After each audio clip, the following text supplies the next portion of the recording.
Okay, in this video, I just want to look at completing a triangle and just kind of using everything that is available for us with triangles, okay? Right triangles, I should say. So, when I'm asked to complete this, we have to go all the sides and we have to go all the angles, fill it all in. So we know that we're given two angles here. And so anytime that we're given two angles, we might want to go right after and use the Triangle Sum Theorem, knowing that all the angles must add up to 180 degrees. So I'd say angle A plus 64.5 degrees plus 90 degrees equals 180, okay?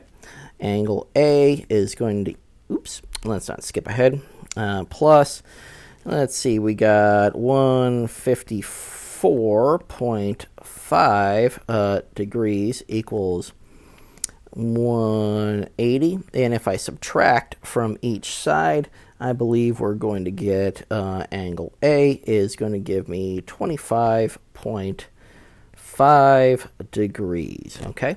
So that fills this part in, and that's actually a nice number there. It's not any crazy decimal, so we're pretty grateful about that. So now we have to go after the other sides, and or we should have to go after the sides, period.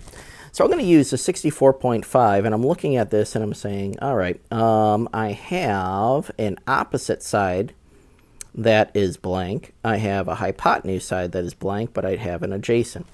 So basically, I can go after either the hypotenuse or the opposite side there because I have a known angle and I have a known side. So I'm going to choose to go after the opposite side first, okay? And I'm going to, for quality of life reasons, I'm just going to call that side X, okay? And so I can say that I have opposite, okay, and adjacent. I know that that's going to be tangent, all right? And so I know that I'm using my right triangle trigonometry here, so I can say that the tangent of 64.5 degrees equals the opposite, which is that unknown I'm trying to find, X, and divided by 17. And I'm going to multiply each side by 17 to knock that thing out. Those go out. So X equals 17 times the tangent of 64.5, which is going to be approximately 35 let's see, what 641 units. Okay, so I go 35.641. I got these. Sorry, we're at 14. So 641 units. Okay.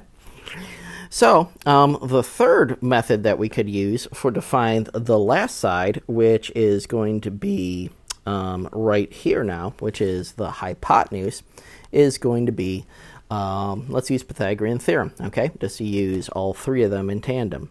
So I'm going to call the hypotenuse just as it is. I will just call that H, right? And it's already an H, so why not use it?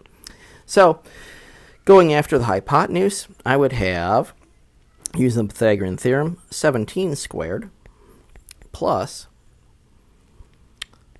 35.641 squared equals the hypotenuse squared. Okay, so multiplying out the, or just using the calculator for the left-hand side, I'm going to get that yucky number right there. Okay, and then to finish this thing off, I'm just going to take the square root of each side to find out what the hypotenuse is. And so at the end of the day, I get the hypotenuse is going to approximately be 39.488 units. Okay, so now we have everything all filled in. And so that's how you complete a triangle, just using a little bit of information, trig ratios, and some other tricks, Pythagorean Theorem and the Triangle Sum Theorem. And so those are three definitive strategies that if you have to unfurl all the sides of a right triangle, it's one of the best ways to get it done. So that completes kind of like the review that we're going to need for the upcoming sections. So I'll see you in those videos.